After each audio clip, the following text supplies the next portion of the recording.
Hello and welcome to Let's Talk About It. This is Taylor, your host, and I'm thrilled to get into today's topic because I know it's going to bring a lot of feels and bring a lot of questions and perhaps challenge a lot of beliefs that we all hold, which we know is kind of the purpose of Let's Talk About It. So I'm super excited for today's episode. I will give you a little bit of a background on what we're going to be talking about. But first, just a reminder to listen to the rest of this episode with an open mind, an open heart, and open ears as best as you can. Today's episode is definitely going to challenge you, likely. This is a very controversial topic. Today, I'm going to be digging into sex addiction, quote unquote. So let's start with a little bit of background here. A few months ago, I had posted a ad with candy, some organic candy that I love, and it's Canadian, Smart Sweets, shout out to them. And someone had posted a comment saying, why does everything I do have to be so sexual? I must be a sex addict. And I responded saying, well, this isn't sexual. You're sexualizing my body first. And second, sex addiction isn't a thing. And when I posted that, a lot of folks had questions on that. Some folks were upset with me, saying that that's irresponsible of me to say, saying that that's really harmful to, neglect the struggles that people do experience in regards to their sexuality and their sexual quote unquote addiction. So I decided to host a IGTV live, and this was with Dr. Chris Donahue. And in that Instagram live, we kind of talked through, why sex addiction isn't a thing. And some folks got it, and other folks felt like that wasn't really a thorough deep dive, that the questions still weren't really answered. So that's where I was like, okay, you know what, let's go a little bit deeper than that and do a podcast episode. And I'll introduce today's guest a little bit so you kind of know who we're talking to. So today we're going to be talking with Dr. Joe Kort, and he is actually one of the co-directors of my PhD program at Modern Sex Therapy Institute, where I'm getting my PhD in clinical sexology. And Dr. Joe Kort, he's a doctor, he's a licensed social worker. He founded his practice in 1985. Its specialties include gay affirmative psychotherapy, emphasizing about how being knowledgeable about gay issues informs the therapeutic process. He has wrote and published several books, including LGBTQ Clients and Therapy, Clinical Issues and Treatment Strategies. He has also wrote, Is My Husband Gay, Straight, or Bi? A Guide for Women Concerned About Their Men. 10 Smart Things Gay Men Can Do to Find Real Love. 10 Smart Things Gay Men Can Do to Improve Their Lives. There's a second edition of that. And I'm particularly excited to bring Dr. Joe Kort into this conversation because he actually trained as a sex addiction therapist and identified as a sex addict himself. And so he's going to kind of talk us through that a little bit. Before, I wasn't really sure if I was going to do this or not, but before I introduce you to the actual interview that I had with him, I did kind of want to actually read through a DM that I got when I had initially posted all of this. And I do think that throughout the episode, we kind of touch on all of this, but this was a message I received and kind of want to have like my own response to this because I think it's pretty valid. And again, I think I'll just kind of share my initial thoughts on this. And then as you listen to the episode, I think some of this will also be answered. So the message I got, they asked, what is sex addiction then? You can't be serious, right? Maybe it's a male thing more than female, but still, come on. It's an embarrassing statement about something people truly struggle with can't talk. That's an embarrassing statement about something people truly struggle with and can't have healthy relationships. Just like people who drink, who don't have a problem, and people who do. It can be destructive and harmful to people and to others they are involved with. Why would you say it doesn't exist? Sorry, don't mean to pry, but definitely something I've personally struggled with and didn't really understand either for a while, but it's 100% a real thing. Hope you're well and surviving all this madness.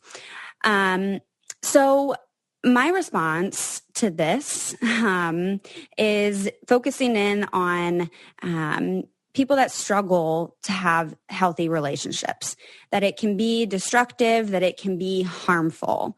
Yes, I completely agree with that.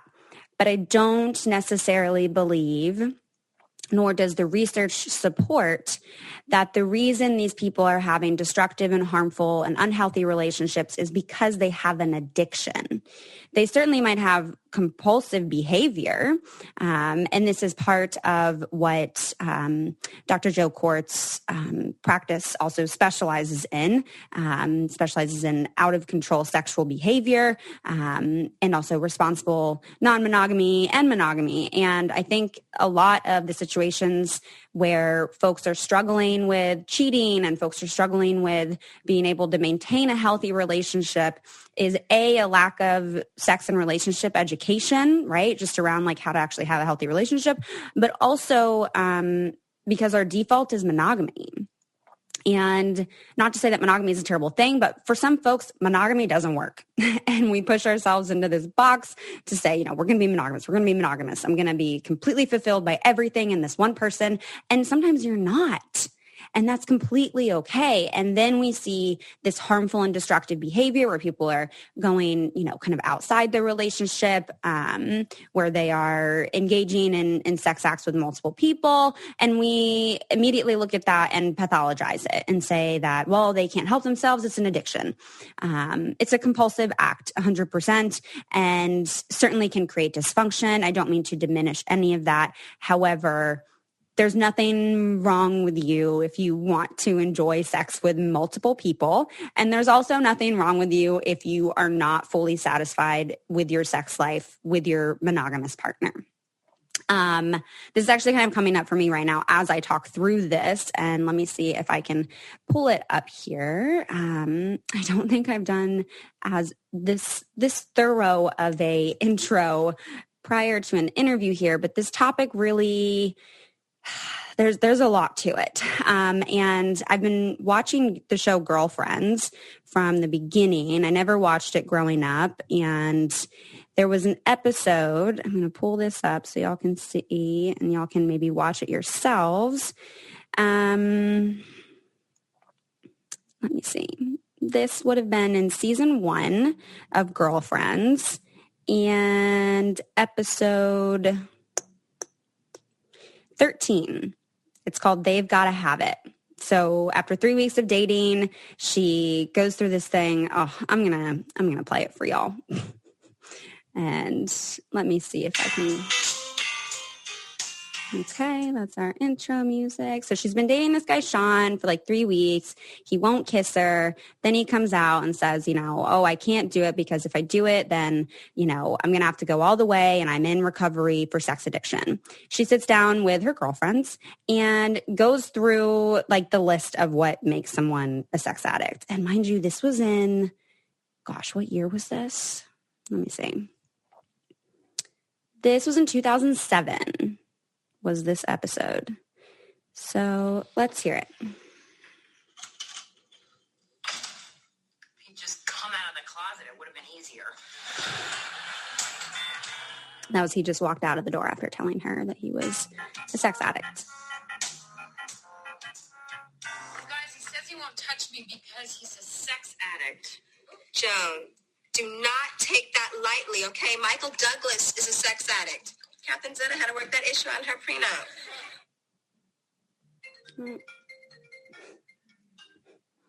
Sorry about that. Girlfriend trying to call me. So it's real. I know it's real. Look, they have like 50,000 websites about it. Greg won't touch me either. Maybe he's a sex addict. You know what? I knew she was going to work Greg's ass back into this conversation somehow. We are done talking about Greg, Tony. Guys, I want him. Why do you want a man you know you're not going to keep? He's not rich enough for you. Maya, he's my Darnell. Minus the baggage handling. Baggage handling makes money on paint mix and drink mixer. Okay, look. This just doesn't sound like the Sean I know. Listen. Having multiple sexual partners or extramarital affairs. Oh, please, who hasn't? Having sex with a succession of anonymous partners, including prostitutes. Variety, spice of life. Masturbating excessively. Joan, I'm not alone, am I? Using sexually explicit phone lines. Hey, I paid you back. Tony, I owe you $255. And engaging in masochistic or sadistic sex, such as experiencing sexual excitement by inflicting pain on others. Okay, sounds bad when you say it like that. You guys, I screwed up. Sean opened up to me about his problem, and I just dismissed it. You should dismiss him. Let him run his freak flag up somebody else's pole. But if this is the only thing wrong with him, then I can deal with it. Joan, I think you should go with him to his next meeting. Oh, I should support him, huh? Yeah, and I need a ride. Okay. So many things problematic just about like this show in general as I watch it. But the whole list of all the things that she just went through and described does not necessarily mean that you are addicted to sex or even that you have a pathologized or dysfunctional relationship with sex. Paying for sex with a prostitute, that does not mean you're a sex addict. There's nothing wrong with that. You kind of hear Lynn, another character, kind of agreeing with all those things, saying, "Oh yeah, I enjoy that. Variety, spice up your life, spice up your sex life." And I think, as you'll see in this conversation with Dr. Joe Kort, that we do kind of go through how in our culture we have a very sex negative perspective on sex in general. And that when anything steps out of this heteronormative, monogamous framework, that we want to demonize it. We want to pathologize it and say that it's wrong. So I'll stop rambling on about this now and can get y'all to Dr. Joe Kort's interview again as we go into this. Open mind, open heart, open ears, all the things, fully open-minded. Here we go. Let's talk about it.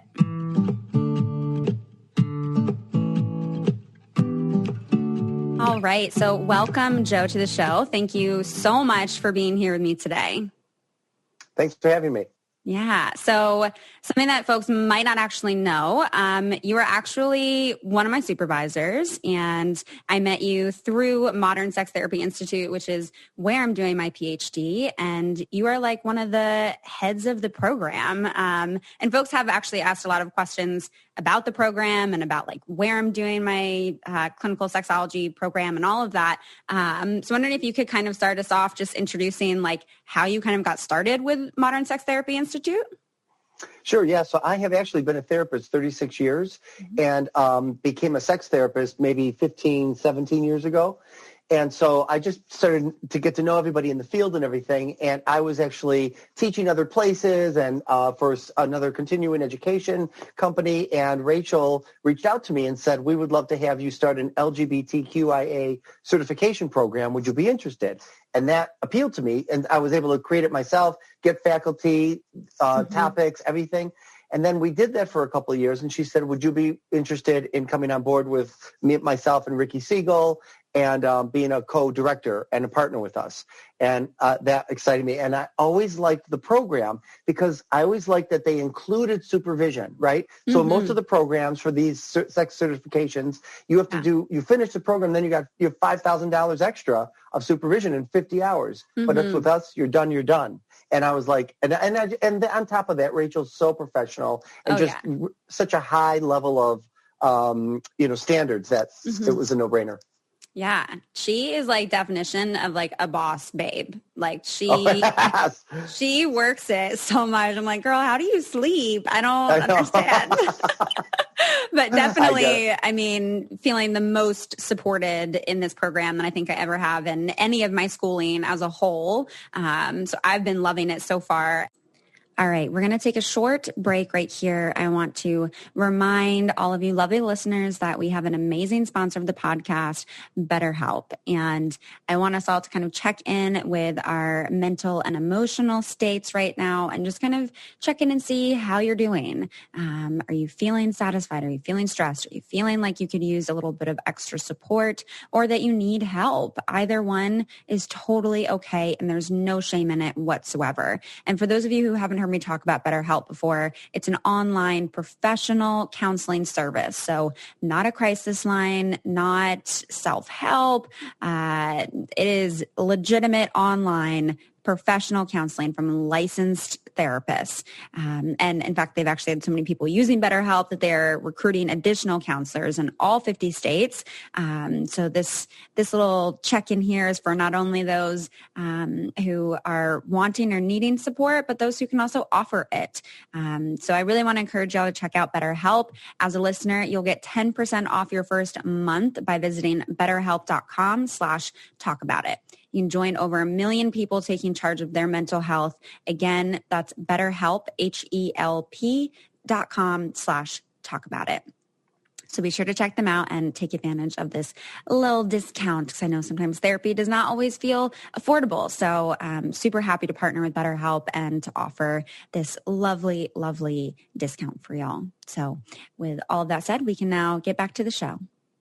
I was actually very happy to see a lot of my audience asking questions about, does the program educate you and focus on LGBTQIA issues? Are you going to be going over how to work with trans clients and clients who identify outside of the gender binary? And I was like, oh, look at y'all with a good question. Good. Yes. And caring about the quality of education and yes, we do. We do go over that. And there's definitely repetition of that in different ways, which I find really, really amazing. And the main thing I want to kind of for us to talk about today is sex addiction. But on this topic here of LGBTQIA, you also practice gay affirming psychotherapy, and you have several books out, and would love for us to be able to touch on what even gay affirming psychotherapy is. Yes. So maybe we start there briefly before we get into sex addiction. Sure. And actually now I have to change my website. We're in the middle of updating it, but it's LGBTQ affirmative therapy. So that's what we say now. Yeah. And, and I've had to keep up with all the things I don't know if you were in our class. When I taught, were you in my LGBTQ affirmative class? No, not yet. Okay. So I have had to recognize I'm white, I'm male, I'm cisgender, and I'm learning as much as I can, but it doesn't, I can't speak to the intersectional people of color. So we've been bringing in other people to do that. And I am happy to do that. I step out, he or she steps in and you know what I mean? And I've had to, in the last 10 years, really stay on top. Things are changing while we're talking. At the end of this podcast, there'll be 5 new identities. You know what I mean? Yeah. And we got to be on top of it. Yeah. Always learning. And I think that's one thing, I've kind of talked to you about this a little bit in supervision, but about my frustration with the standards at which we hold people in the psychology fields, like therapists, that we're supposed to just already know everything and not make any mistakes. And it's we're also human and we're also always learning too, because things are always changing. And I think a lot of people unfortunately get very complicit within their field, right? They'll say, oh yeah, I've been in the field for, 50 years and, I've been around the block and I know all this stuff. And it's yeah, okay, but things are changing literally every week, every other day. And it's so important that we value that learning process, that we stay on top of that. Totally. And so the difference between LGBT, so a lot of people say I'm LGBT friendly. That isn't enough. You have to be informed, right? You have to know the information. And these days, a lot of therapists come and they're just looking for trans knowledge, which is excellent. You need that. But they think they already have the LGB down, but they don't. Or sometimes they'll say a couple is a couple. No, 2 men are completely different than 2 women who are completely different than a man and a woman. So, or just 2 genders that aren't the same. So there's a lot to unpack there and people don't know that. Yeah. Well, one of my favorite things that I've heard you say I don't remember how you said it, because I don't think it was in a course that you were teaching, but you were on one of the classes and talked about our anuses and how our anuses don't have a sexual orientation. And I absolutely love that. And I think, the day that we're actually recording this, today is International Men's Day. This episode will come out in 2 weeks from now, but it's International Men's Day. This week's episode of The Bachelorette was all about like being a grown ass man, and in quotations there.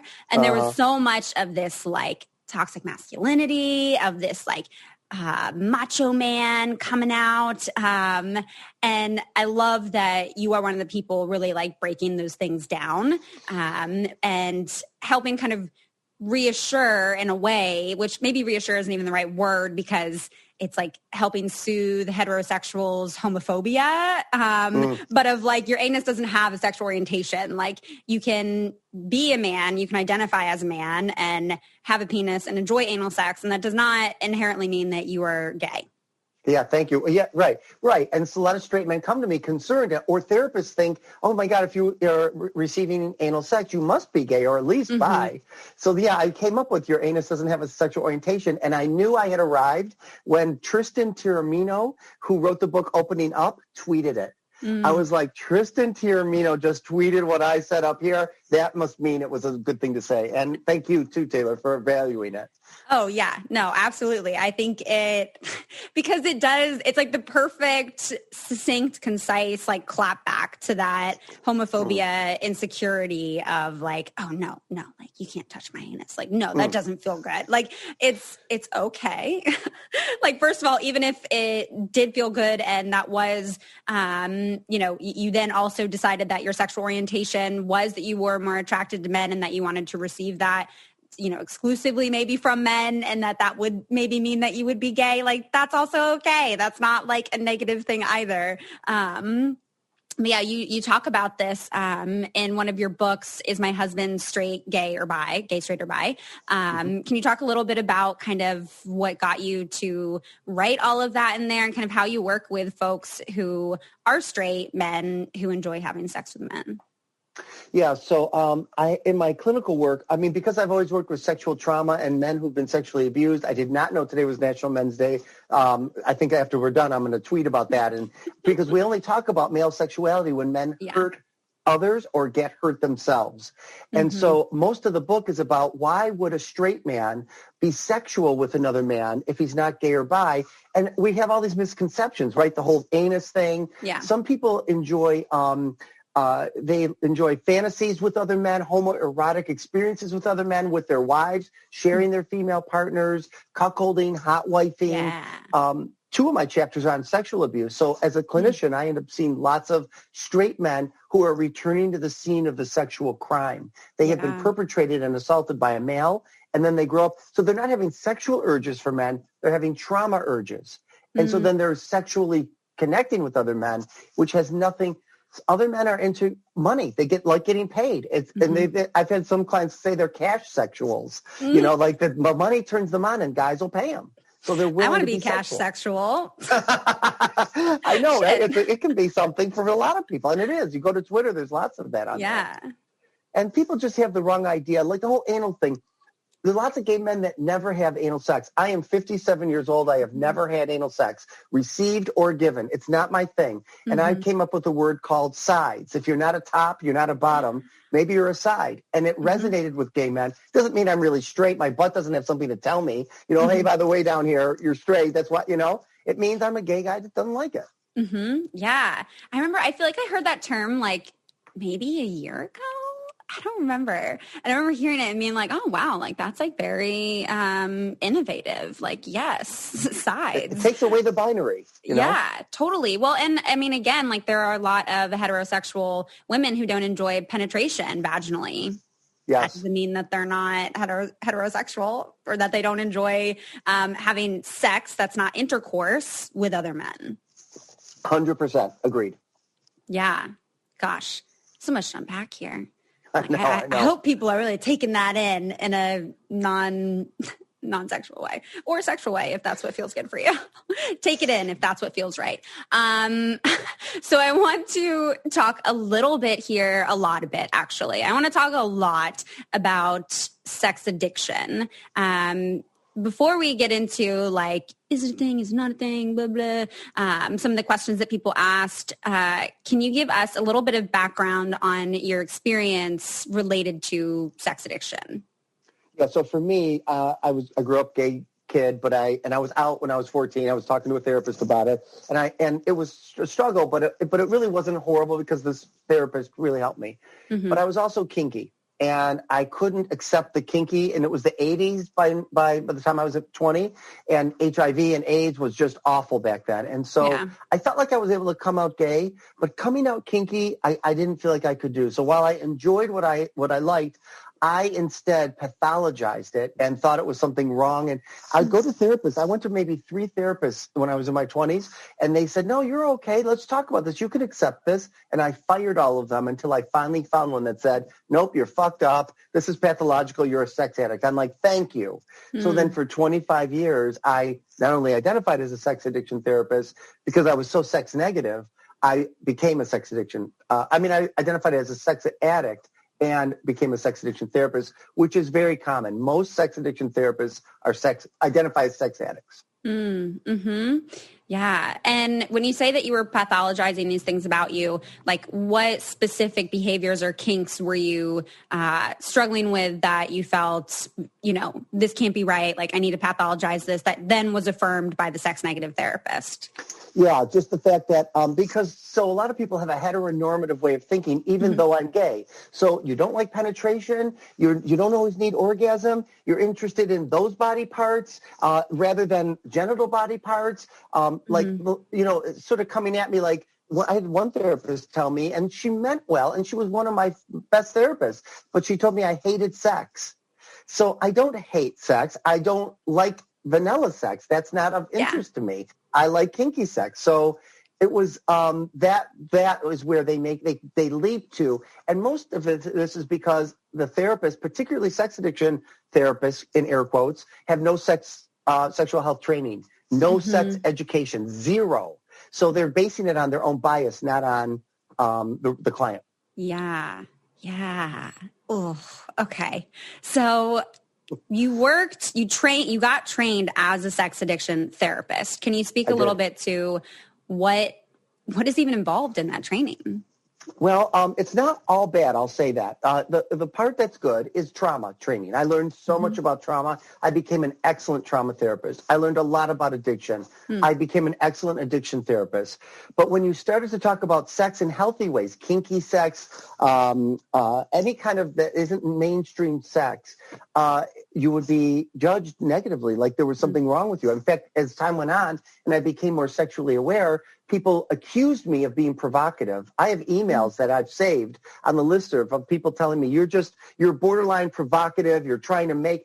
I wasn't. I was trying to educate them and really almost do a SAR, like we did. Yeah.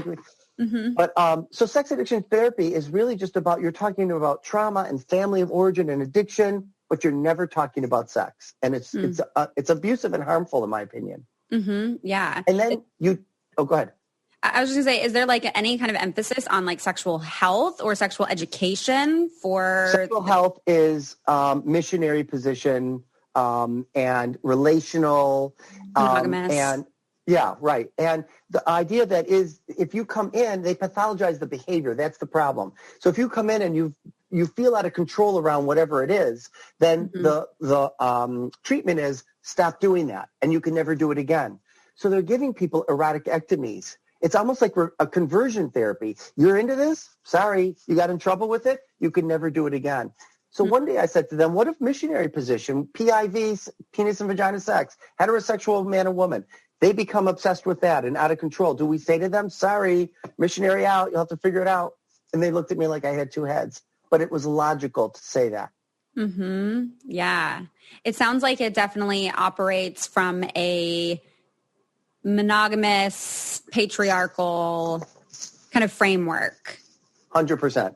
And there was no couples therapy. There still is no couples therapy. The sex addict is the presenting problem.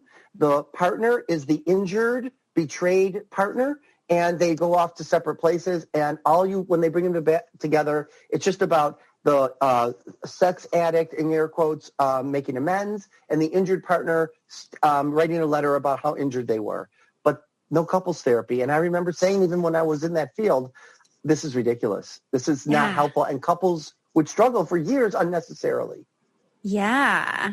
Wow. I didn't know that part. Yeah, that seems like not at all setting your client up for success or their relationship up for success, and almost like demonizes that person as being like the bad guy in the relationship as well. That certainly, like I think, acknowledging and making repairs on where you've hurt your partner is important, but there being so much of this emphasis on that and no other space for actual repairs within the relationship other than that seems a bit like one-sided. I don't know. You know that there's research that shows the highest number of people that identify as sex addicts are white, cisgender, heterosexual men, deeply religious.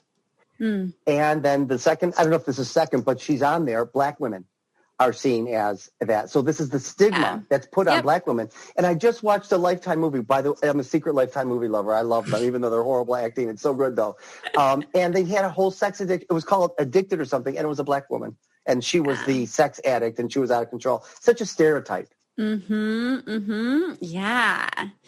Yeah. Well, I'm thinking even like how would they even, if at all, consider like the population of like polygamists? I mean, like, does that enter a realm of sex addiction because they're having sex with multiple partners, or no, because they're married and it's heterosexual and it's religious. So therefore it's like not this kinky, excessive thing. Right. The question that would be asked is why can't one partner be enough for you? And why do you want to do this? Why don't you want to eye gaze? Why don't you want foreplay? Why do you want, recreational sex? It's really frowned upon and judged. Yeah. So I think it's already somewhat obvious here that both of us operate from a perspective of sex addiction like not being a thing. You left being a sex addiction therapist. Can you talk a little bit about like what your process was in that?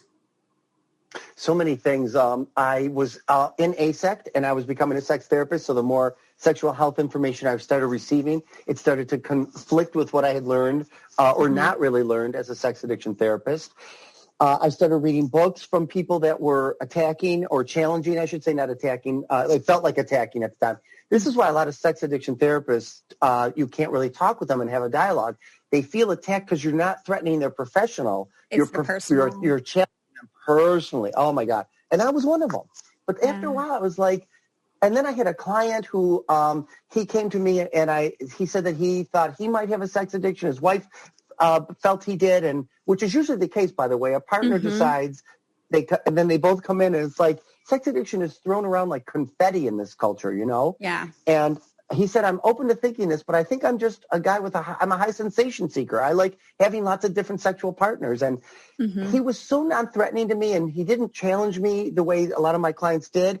He just got in my skin, and I started thinking, why am I doing this to myself? Like, I love my kink. I have zero shame about what I did and what I like doing. And my husband knew when I met him, but my husband also knew that I didn't want to do it anymore because I thought I was trying to live a heteronormative gay life, if you can think of those two things together. And after I was in my mid-40s, and I'm like, screw it. This is what I like. This is who I am. And I don't want to go for the rest of my life not doing this. Talked to my husband about it, and we had an agreement. And I left this. I was trying to be a sex addict therapist and a sex therapist, but it's almost impossible because sex addiction won't allow for it. Yeah. The community doesn't allow for it. And now, I mean, how do you go from being a sex addiction therapist to now just a sex therapist and working with folks who do come in saying, I'm a sex addict, or a couple coming in and the typical, wife saying he has a problem. He watches porn all day, every day. He's always masturbating. He's cheated on me 10 times. He's a sex addict and he needs to get help. Like, how do you transition how you work with someone with this new kind of awareness around the shame of a sex addict? That's great. And by the way, it took a long time to get out of that community. It was like being in a cult, and they were so mean to me. It was so awful. I mean, I had people that I'd known for 20, 25 years, and I was high up in the community and highly regarded. So it was terrible to leave. Yeah. But once I did and found my legs, so people come in, and it is usually the case. And even though I'm gay and a lot of my books are written for LGBT, 75% of my practice is straight, heterosexual, mixed sex couples, where the wife is coming in and she's telling us that, she's having a disgust response, and she's telling me that he's disgusting. That's really what it is. And she'll say to him, "You're either a pervert or a sex addict, and I'm not staying married to a pervert, so you better be a sex addict." So then what choice does this guy have if he wants to stay married to her? So what I do now is I say, this is a sexual problem, not a sexual addiction. As a couple, you have a sexual problem, and I want to help you work this through. You don't like what he's doing. We'll work on that. He does, and he'll say, well, I don't like it either, but he really does. He just doesn't have permission because he doesn't want to hurt her. He's at odds with it. He doesn't understand what's going on. He's experiencing loss of control. And you can hear my wording. He's experiencing loss of control. It doesn't mean he is out of control. Yeah. And rather than pathologize the behavior and what he's done, I look at the relationship with what he's doing. How is it serving him? What does it mean for him? Most of us, this is a whole other podcast, but usually what people get off on and orgasm to and fantasize about has threads to their childhood, has threads to their past. There's a reason we do what we do and what we like. So I go there with the couples. Yeah, yeah. So how, for folks who I'm sure would be listening to this and be like, okay, yeah, but sex addiction is still a thing though. I think we've identified that parts of it are sex negative, and that we can look at it as a sexual problem, but how is it not an addiction? I think people imagine this person who is sex crazed, who is out of control, who cannot help themselves, who is watching porn at work, who is paying for sex, which does not inherently mean you're a sex addict. Yes. But, that you're paying for sex, that you pay for all these different porn accounts, that you watch porn every day, that you masturbate 2-3 times a day, that you want to have multiple sexual partners. How is that person not a sex addict? And how do we disprove, I guess, what does the research, if at all, say that sex addiction is or isn't a thing? So you can't be addicted. There's nothing to be addicted to. You can't be addicted, people will say, to dopamine or to adrenaline, or you can't be addicted to your own body chemistry. So you can be habituated, you can be compulsive, but the idea that you're out of control or that you're addicted to something, that means there's an increase in tolerance. Well, people look at that as what they're really looking at is you evolve. Your sexuality evolves. You are introduced to different things like wine. You like certain kinds of wine, and then suddenly you're introduced to better wine. So you like to have different kinds of wines. And people, when they have difficulty stopping, it's often because they don't want to stop, but they're being forced to stop because of some external reason. And I really try to stay in touch with their, what's healthy and what's normative for them. And a lot of times people feel so much shame, they will fight against their own sexual interest. And when you go to war with your sexual self, you cause more problems than when you started. So you never want to go to war. It's Jack Moran is a sex therapist who said that when you go to war with your sexuality, you will lose and cause more chaos than when you started. Yeah. Yeah. And I think a lot of the reasons why people do fight those things are because they don't fit into this image that we've been fed on mainstream of what love is and how relationships look, and therefore what our sex life should look like, and our really, really shitty sex education that we receive, that basically is like, we have missionary and the penis goes in the vagina and then you get pregnant and then you live happily ever after. And if you do anything outside of that, you're going to get AIDS and die, and be like a terrible person. Exactly. That's like literally what we're taught. I think for like some of the questions that people had around sex addiction was like, when does sex become an addiction? Signs to look for. How do you know if you're a sex addict? How the heck do you even know if you're addicted to it? What does sex addiction typically look like for women? I love this one. This sounds shitty, but like, is it real? And how common is it? Yeah. We don't have answers to these things because everybody's sexual and erotic blueprints are different. But I will say this, this is what I was trying to remember. There are 6 principles of sexual health, and this is from Doug Braun Harvey and Michael Vigorito, and I love this. So these principles are, now this is designed for men, not for women, but I think women could still benefit from these principles. Is it consensual? Is it, right? Because you want it to be consensual on both sides. Yeah. Is it non-exploitive, right? You're not being exploited, you're not exploiting. Is it honest with this other person? Is it shared values? So we're both interested in this to some degree. Is it protected from STIs, STDs, unwanted pregnancies?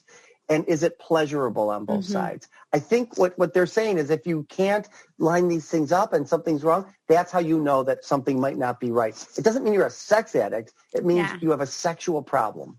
Yeah.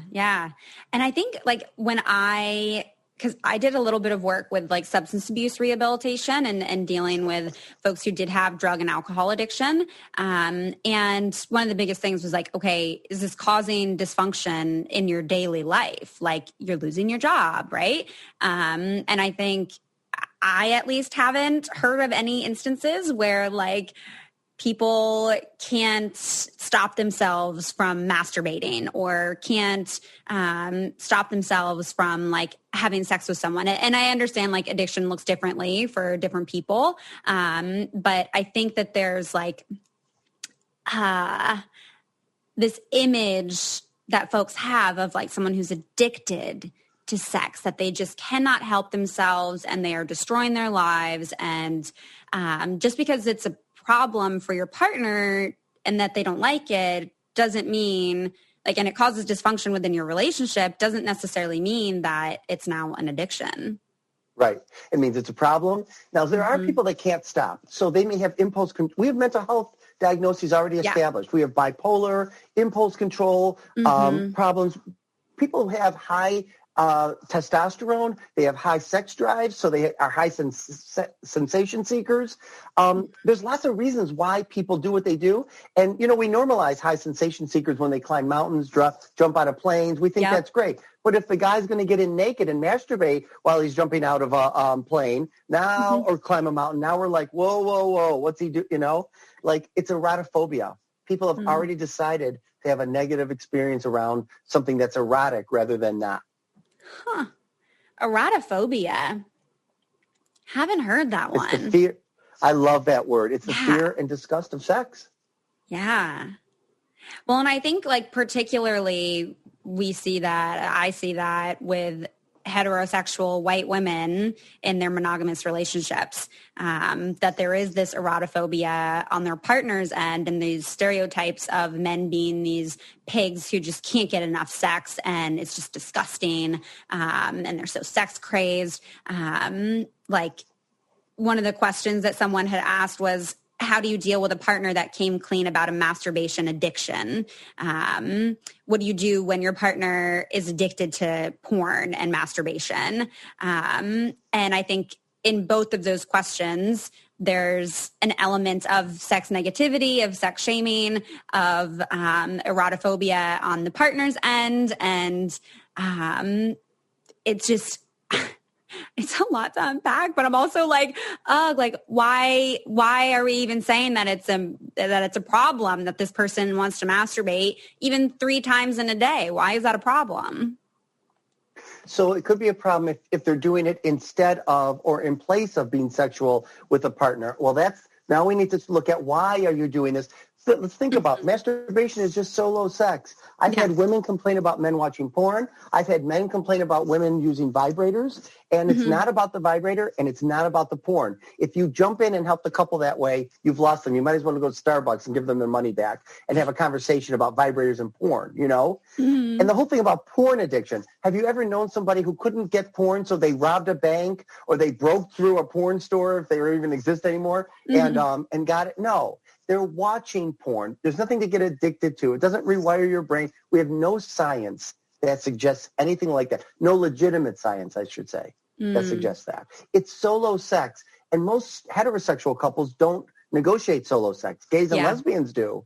But straight couples, I feel like I have to teach them, hey, what did you guys, like even if they're monogamous, I'll say, have you negotiated your monogamy?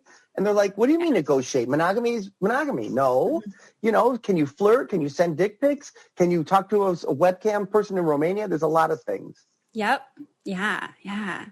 And I think too that, all these things should be negotiated. And I think psychoeducation around how to have these conversations is like crucial to our overall sexual health, just of our culture in general, because there's so much that just gets misconstrued, that, a heterosexual cis male partner might be watching porn and thinking that there's nothing wrong with that in his solo sex. And then his partner seeing that and feeling betrayed and feeling cheated on. And if we were having these conversations prior to that behavior of, I like to masturbate and watch porn, and that feels really like good for like my me time is how I spend that. And, I really like to spend my me time, chatting with my girlfriends, whatever the fuck it is, playing with my vibrator, and if we're able to communicate about those things beforehand, they seem less of like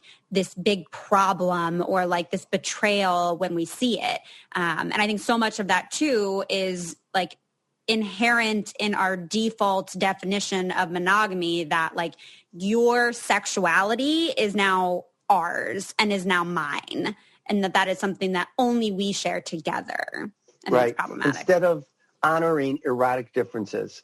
That's the thing I think I do every day with couples, really erotic differentiation. What makes you different doesn't make you wrong or bad, or me vice versa. It just means we need to learn how to negotiate how we're going to do this. Yeah. I'm wondering if you're familiar at all with any of these like celebrity type couples that talk about their partner's sex addiction publicly. Are you familiar with any of those kind of people? I hear about it. The last one I paid most attention to was Tiger Woods. And, I don't know him, obviously, but, I wonder things like maybe he's just not monogamous. Maybe his type are the kinds of women that they were judging him. He was dating or wanting to be sexual with waitresses. So what? Yeah. Yes, he was married, so that he has broken the agreement. But maybe he didn't know that his real erotic interests were women who had those kind of jobs with a certain profile. And there's nothing wrong with that, but we teach people you have to get married to a certain type, and who knows what his situation was. Yeah. Yeah. There's the last time I spoke about this, the one person that kept coming up was someone named Jenna Kramer, and her husband. And I honestly did not do a ton of research into them. I've seen them come up on E! News a few times of like, they open up about her husband's relapse with sex addiction because he cheated again. And even just like hearing that to me feels problematic. Like it sounds like he doesn't want to be monogamous. It sounds like he wants to act on and experience his attraction and arousal to other women other than his wife. He might still enjoy that with his wife, but clearly he wants to pursue sexual relationships with other people. And that doesn't mean that he's a bad person. That doesn't mean that like he's flawed in some way. Like that is like literally natural to our fucking DNA. Yes. Right. And we don't give permission to have those discussions or to talk to, we're a mononormative culture. Mm-hmm. So we can't turn to a partner and say, I'm not sure I don't want to do this anymore. Mm-hmm. And without looking at possible divorce, it's really horrible. Mm-hmm. Yeah. Yeah. I'm curious kind of how you, or if you do maybe work with folks who have claimed and said that they feel like they are a sex addict, and then working towards like, no, I just actually maybe want to be non-monogamous, or I actually don't feel safe in this partnership, that this partner respects my relationship with my own solo sex.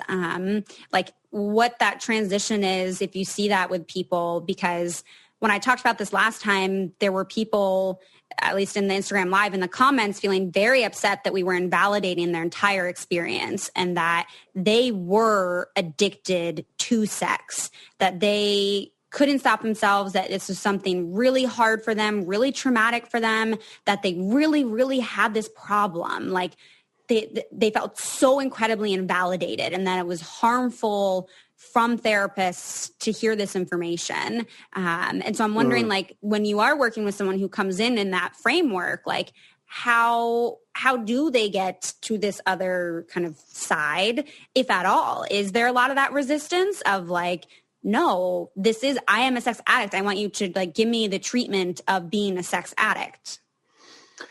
Wow, this is a great question. I think I slow it down and I recognize it's a problem. I'm not going to say, no, you're not. Just go do what you want to do. I'm not like that. Mm-hmm. I'm like, let's look at why this is a problem. What is problematic for you?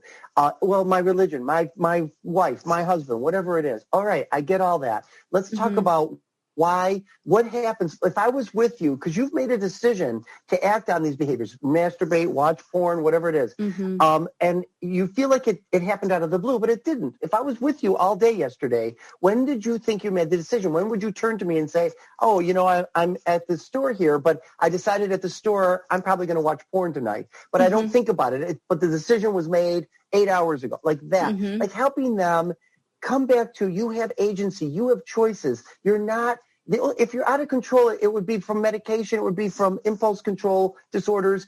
If you don't have those things, then I want to help you know that you are not somebody that doesn't have agency. I guess that's it. Mm-hmm. But I would still validate, yes, you feel like you're an addict and this is problematic, and let's get you to a place where it's not. Mm-hmm. Yeah, that makes sense. I think sometimes, this whole field of, quote, sex addiction is incredibly controversial and is like a very sensitive topic, especially because, like you said, a lot of the folks who are working as professionals in this area have experienced it personally. And so there's that like attachment to it, and a little bit of a lack of openness of learning of like what research does show of, what ASECT says, and kind of adhering to that piece of it. One question that I got that I'm curious if you can speak to was, how do gender and race intersect with the concept of, quote, sex addiction? And I think we kind of touched on that a little bit, but wondering if there's anything on that question that you want to expand on. Just that Black men and women and people of color and people who have ethnicities are often fetishized. Mm-hmm. So then they are overly sexualized, right? And then people shame them and project onto them that something's wrong with them. And maybe they have a different way of expressing their sexuality and sensuality, or because, I think about, I've read several articles where Black women have been thrown off planes because they wore tight clothing. She's fully dressed, but it just happened. Do you ever read these things? Mm-hmm. But she just happens, her body's curvy and in the right places that would turn someone on. Yeah, but it's distracting. But that's not her goal. Mm-hmm. It's distracting to other people, right? So I think that people end up getting those labels, and sadly, a lot of people of color, a lot of people who are ethnic, I don't know, can we say that? Is that even the right way to say have an ethnicity? Yeah, people who are non-white. Who are non-white, they take it on like, maybe there is something wrong with me. I love the stories where the woman's like, go fuck yourself. This is my outfit, even if she still gets thrown off. Like, so I just think they're in a Yeah, that's how I think it is. They're overly fetishized, they're overly sexualized, and then they get punished for it. Yeah.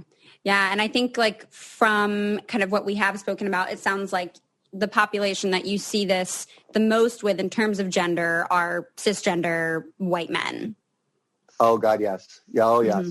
Gay men might come in here and there about it. Rarely do I see a lesbian come into my office with this. It's cisgender white men, and often they have deep religious convictions. Yeah. Someone did actually bring up the church in their question, and now I cannot find it. Well, let me say this while you're finding it, because I feel super strong about this. It's getting stronger every year that goes by. Why value a church teaching when church and synagogue and organized religion knows nothing about sex? They get zero sexuality training. They know nothing about sex education, and yet here they are telling you how to be sexual or not be. It's ridiculous and pathetic from the religious point of view. And I want people to really start to feel that way. Yeah, sorry, absolutely. I feel so strongly about it. I know. I was like, okay, preach it, Joe, preach it. I'm telling you, it makes me so angry. You know, I always joke and say, because I'm Jewish, everything was in Hebrew, so I didn't understand a word they were saying, so I didn't get all that shit. But the rest of people did. And I've had to work and almost be like a minister sometimes, or a priest in the room, and help people recognize you were taught by people that knew nothing about sex. Yeah. Shake it off. Yeah, well, that's even within just our schooling. Our health ed teachers, what education did they receive on sex? And yet we're receiving sex education from them. This question about the church was, is it real? Is sex addiction real? In church, so many people claimed it was, but I just masturbated normally. Yeah, see, that's the problem. What is normal? Nobody can be out there saying what's normal. And the thing is, I understand why. I was one of them. Sex addiction gave me a name.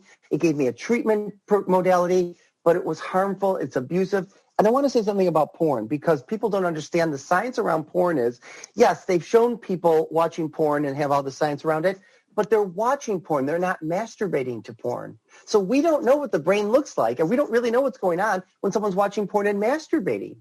But we do know that the brain lights up when they're watching it, not masturbating, in the same way the brain lights up when you listen to a beautiful gospel hymn or when you're watching puppies play on YouTube. But we don't say, oh, my God, you're going to get addicted to puppies on YouTube or gospel hymns. Right? It's dumb.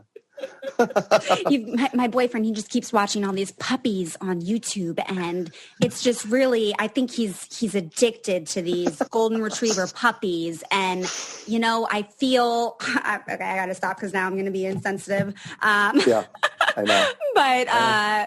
But yeah, I mean, that is such a good point. And I think even maybe just if you can share a little bit, especially because you are one of the directors of Modern Sex Therapy Institute, about like the regulations and the education around sexual health, because even for folks who are marriage and family therapists, I know people that really listen to the podcast have heard me rant about this, that like, even couples therapists, they get maybe one course in sexuality. Your basic, mental health counselor, one course in sexuality. And so to actually get help with sexual problems, with processing and exploring sexuality, like you got to make sure that you're seeing someone who has actually studied sexuality.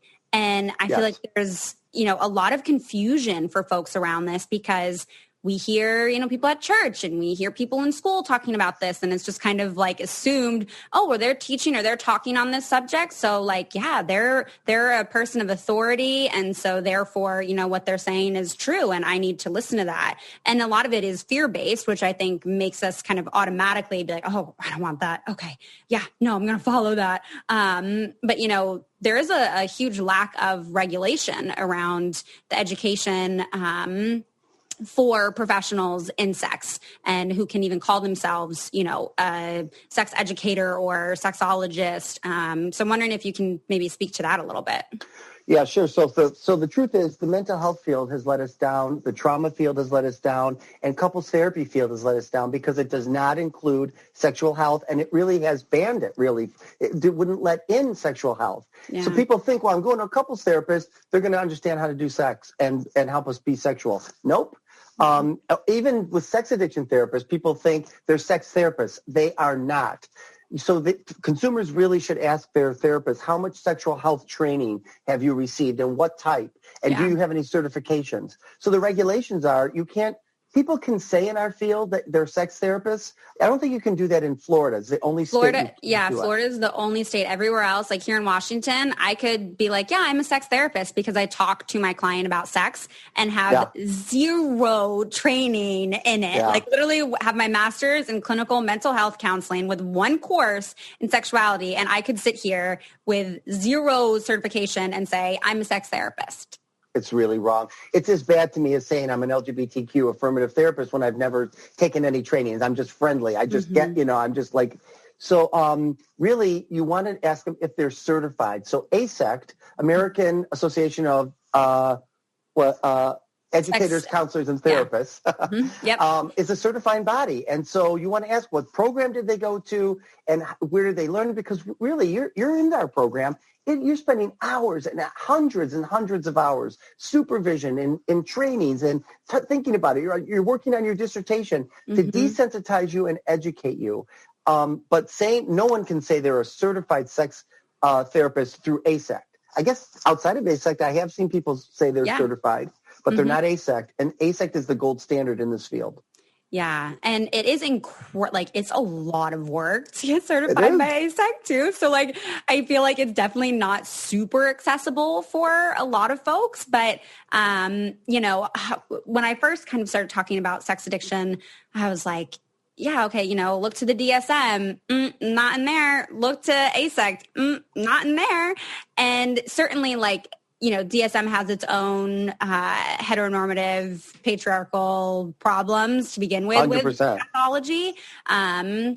But still, there is a lot of, credible, valuable information in there as well. But I do think we just always have to question these things and really try to zoom out and have an intersectional lens as we look at these things. And I think for me, the biggest thing around sex addiction was seen from both ASECT and from the DSM that literally it doesn't exist. No. What does exist, though, is compulsivity. People can become compulsive, but there are reasons they're compulsive, and we already have established reasons why and diagnoses. We don't need to add on a sex addiction pathologizing label. Yeah, yeah. Well, and I love how you frame it, too, of you're experiencing a problem, this has created a problem within your relationship. So let's look at what about this is serving you? What are you getting from this? What about this is enjoyable for you? How does it feel when your partner does say this about your pleasure or about your behavior? And really breaking all of that down and processing it from a perspective that is judgment-free and that is educated around sexuality and is informed in that. I think that's super crucial and important. Being sex positive and also pleasure positive. That's important. Because you don't want to yuck someone's yum. Emily Nagoski's book, Come As You Are, don't yuck someone's yum. I love it. Yeah. That's a great little phrase there. And we did talk about one of your books at the beginning, but you also have a podcast, and I feel like you do a ton of shit. Both you and Rachel, I'm I don't know how to keep up with y'all.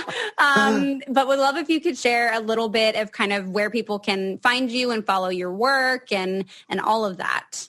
Sure. So they can find me always at my own website, joekort.com. And then I have a podcast called smartsexsmartlove.com. I'm on Twitter and Instagram, and my handle is Dr. Joe Kort, DrJoeKort, and then modernsextherapyinstitutes.com. So yeah, and then I'm in Royal Oak. I have a group practice as well. So I've about 16 therapists that work with me, and I have a lot going on, and I love all of it. I feel like this field is endless possibilities, and I've tapped into a lot of them. Yeah, absolutely. Well, and it's like honestly such a supportive community of people. I'm like, everyone is so amazing, even in like all of our courses, you know, like just getting to know all the different people who maybe already are ASEX certified or who have been already kind of working in this field or who are just getting started and are learning things like at the same time as me. And it's just like very, very warm, fuzzy feeling for me. It is. Yeah, good. I'm so glad you're feeling that. We all deserve that because this is hard work. We're doing really hard work, and we need to have those people supporting us. Yeah, definitely. And I super appreciate, like we said, the sex addiction topic is a very heated one. And I know that's been very, very controversial between professionals in the field. And like you said, it was really hard for you to like step outside of that because people were very, very upset with you on that piece. And I know it kind of like puts a little bit of a target on your back when you do speak about this publicly. And I think even for me, I've even been told, you know, from other people in the field, you know, to kind of be careful about how I talk about sex addiction because the folks who do, you know, really believe in this and practice from this framework, like are very intense and will like go after you in a way almost. So I'm kind of like, okay, sure. But like also no, because I always want to talk about all the uncomfortable and controversial and stigmatized things. And sex addiction is clearly one of them that adds a lot of shame to our sexuality, to our sex culture that feels really, really unnecessary and just sad in general for me. So I appreciate you taking that step and being vulnerable and like courageous and being like, yep, going to talk about it regardless of knowing kind of the impact that that it can have within the profession, within the field. Thank you very much. I love talking about it, and I'm not going to stop either.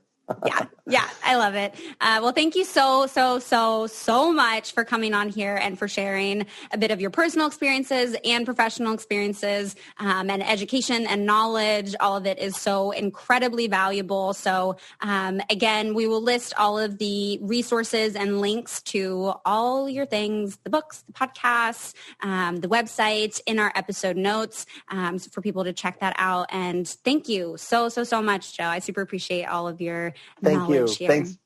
Thank you, Taylor. I really appreciate being here. Yeah. All right, that does it for today's episode. Thank you so much for making it all the way through and keeping your ears, your hearts, and your minds open. It would mean so much to me if you could take a second or two after listening to this episode to leave a review on iTunes and let me know what you're enjoying about the show. I love reading, what your favorite episodes are, where you guys listen, and definitely feel free to share this with a friend. I mean, part of how we break down the stigmas around these topics is by talking about them, right? And sharing them with more people. So definitely share the podcast. And again, really wanting to include all of you in this podcast. So if you have questions or you want to share a thought or an experience, please send in a voice memo to ask.letstalkabout@gmail.com. And I'm really excited to keep having these conversations and breaking down these stigmas. So thank you all so much. I hope you have a wonderful rest of your week, and I'll talk to you next time. Hey guys, if you're enjoying this podcast, try giving my podcast, Miraculous Mamas, a listen. Miraculous Mamas is a safe and inclusive place for you to find a huge amount of educational and relatable information about childbirth and parenting with absolutely everything in between. Each week we discuss important topics, share great resources, hear from experts, and listen to birth stories, all in an effort to bring you reassuring and informative experiences so that you know that you are not alone. That's all on Miraculous Mamas podcast. Look for the podcast link in the show notes or simply search for Miraculous Mamas on your podcast app.